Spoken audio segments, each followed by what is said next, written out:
आज का वचन। पहला पाठ उत्पत्ति ग्रंथ अध्याय 1 पद संख्या 1 से 19। प्रारंभ में ईश्वर ने स्वर्ग और पृथ्वी की सृष्टि की।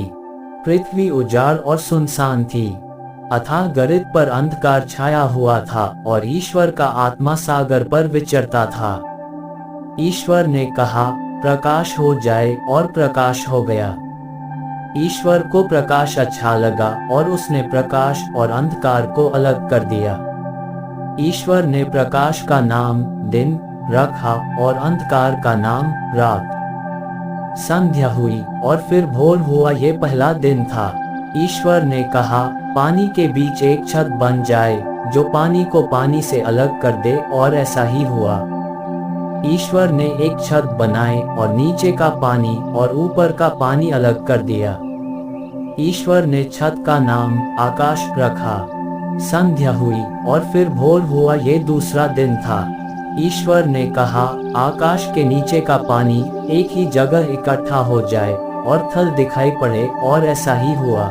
ईश्वर ने थल का नाम पृथ्वी रखा और जल समूह का नाम समुद्र, और यह ईश्वर को अच्छा लगा।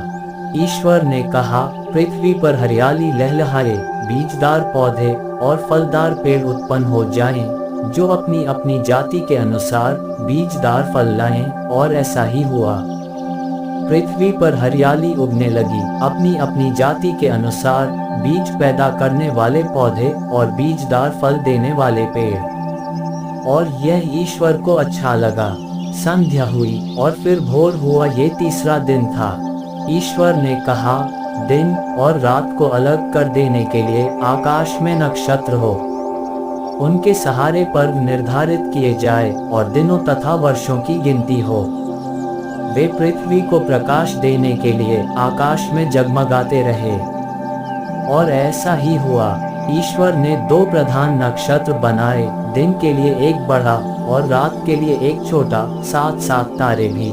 ईश्वर ने उनको आकाश में रख दिया, जिससे वे पृथ्वी को प्रकाश दें, दिन और रात का नियंत्रण करें, और प्रकाश तथा अंधकार को अलग कर दें। और यह ईश्वर को अच्छा लगा। संध्या हुई और फिर भोर हुआ, ये चौथा दिन था। यह प्रभु की वाणी है। सुसमाचार संत मार्कुस अध्याय 6 पद संख्या 53 से 56। समुद्र के उस पार गेनेसरेत पहुंचकर उन्होंने नाव किनारे लगा दी। यूं ही वे भूमि पर उतरे। लोगों ने ईसा को पहचान लिया और वे सारे प्रदेश से दौड़ते हुए आए।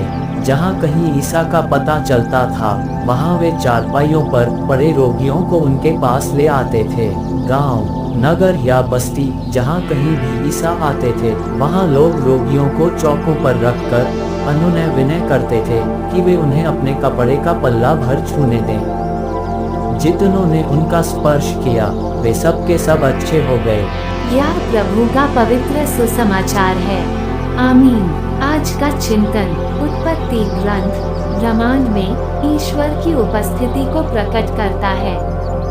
इसलिए हमारे पूजन पद्धति में भी पूरी सृष्टि से सम्मिलित होकर उनकी प्रशंसा की जाती है। फिर भी ईश्वर की संरचना में बीमारी, दुख और अन्याय रूपी त्रुटियां देखने को मिलती है।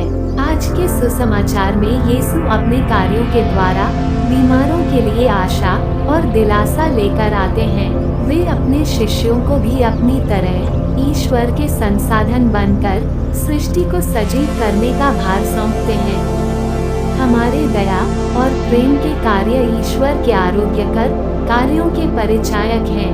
हर ख्रीस्तयाग के अंत में हम सभी आशीषित किए जाते हैं कि हम भी उनके संरचनात्मक कार्यों के भागी हो सके। आमीन।